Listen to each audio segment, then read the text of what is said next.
Welcome to bird media. నేను మీ పవన్ కృష్ణమూర్తి. ప్రపంచంలో ఈ క్షణంలో ఎవరినైనా తీసుకెళ్ళి అలాస్కాలోనో అంటార్కిటికాలోనో వదిలేండ్రా నాయన, ఇంకేం వద్దు అనుకుంటే ఖచ్చితంగా డొనాల్డ్ ట్రంప్ని తీసుకెళ్ళి అక్కడ పడేయాలంటాను. ఎందుకంటే మిగతా వాళ్ళతోటి పెద్ద ఇబ్బంది ఏం లేదు.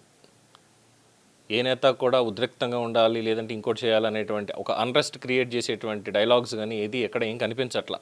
ఈవెన్ కిమ్ గడ్ కూడా చాలా స్పష్టంగా హ్యాపీగా వాడి దేశంలో వాడు ఏదో చేసుకుంటున్నాడు తప్పితే ఎవరితోటి వాడు కూడా గొడవలు వెళ్ళట్లా నార్త్ కొరియాలో.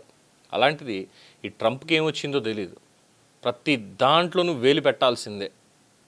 ఒక పక్కన ఇరాన్తో యుద్ధం, హర్ముజ్ మీదేమో ఉద్రిక్తత పెరుగుతున్నేమో, ఈ చమురు ధరలు. ఇప్పుడు ఏకంగా హర్ముజ్ని అది అమెరికా భూభాగం ప్రకటించేస్తాను నేను, ఇప్పటికే మా నావల్ వాళ్ళు అక్కడ ఒక గోడ కట్టేశారు వాళ్ళ నౌకలతోటి అని పెద్ద స్టేట్మెంట్ ఇచ్చేశాడు.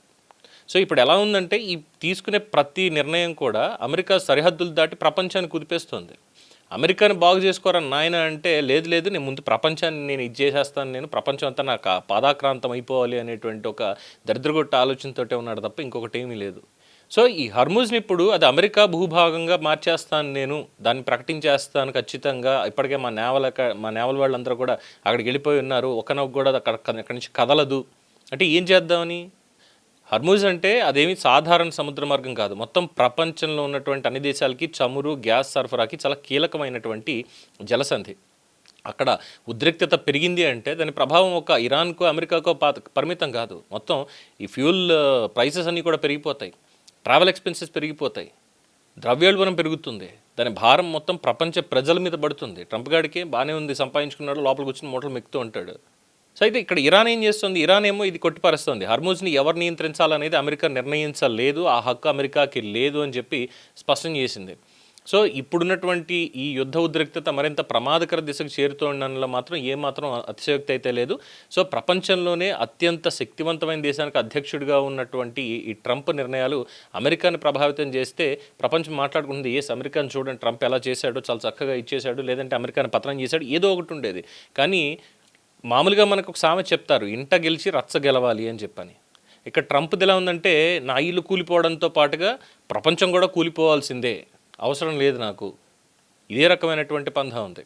సో ఒక పక్కన టారిఫ్లు అంటాడు, ఇంకో పక్కన వాణిజ్య యుద్ధాలు, ఇంకో పక్కన సైనిక చర్యలు, ఇరాన్తో ఘర్షణ. ఇప్పుడు మొత్తం ప్రపంచ ఇంధన రవాణాకి హార్ట్ లాంటి హర్ముజ్ మీద హక్కు, నేను నాది అమెరికా హక్కు అంటాను, నేను దాన్ని ప్రకటించేస్తాననేటువంటి వ్యాఖ్యలు. ఏదో ఒక రోజు ఇది తీసుకునేటువంటి నిర్ణయం ఖచ్చితంగా ఒక తప్పు నిర్ణయం ప్రపంచం మొత్తం మంటల్లోకి నెట్టేస్తుంది. అలా నెట్టకూడదు అంటే మాత్రం ఈ దూకుడికి ఎక్కడో ఒక చోట ఖచ్చితంగా బ్రేక్ పడి తీరాల్సిందే. యుద్ధం మొదలు పెట్టడం మాత్రమే మనకు తెలుసు, కానీ ఎక్కడ ఆగుతుంది, ఎలా ఆగుతుంది అనేది మన చేతుల్లో ఉండదు. ఇప్పుడు ట్రంప్ పరిస్థితి కూడా అలాగే ఉంది, ట్రంప్ నిర్ణయాధికారం కూడా అలాగే ఉంది. వీటి వల్ల ప్రపంచం మొత్తం ఏదో రోజు తగలబడిపోతున్న డౌట్ లేదు. ఇప్పుడైతే ప్రపంచానికి నిద్ర లేకుండా చేస్తున్నాడు. మరి ఎవరు బాధ్యత తీసుకుంటారు? కలవాలి ఎవరో ఖచ్చితంగా ఒక బలమైనటువంటి కూటమి కలిసి ట్రంప్ని ఖచ్చితంగా ఆ తప్పుడు నిర్ణయాలన్నింటినీ అణిచేయాలి, కంట్రోల్ చేయాలి. లేదంటే రేపన్న రోజు ప్రపంచం ఏంటి అనేది మనం కూడా చెప్పలేం. దీని మీద మీ ఒపీనియన్ తెలియచేయండి. చూస్తూనే ఉండండి ది బర్డ్ మీడియా. ఈ వీడియో మీకు నచ్చినట్లయితే లైక్ చేయండి, షేర్ చేయండి, సబ్స్క్రైబ్ చేయండి. మరిన్ని అప్డేట్ల కోసం మా వాట్సాప్ ఛానల్ను ఫాలో చేయండి.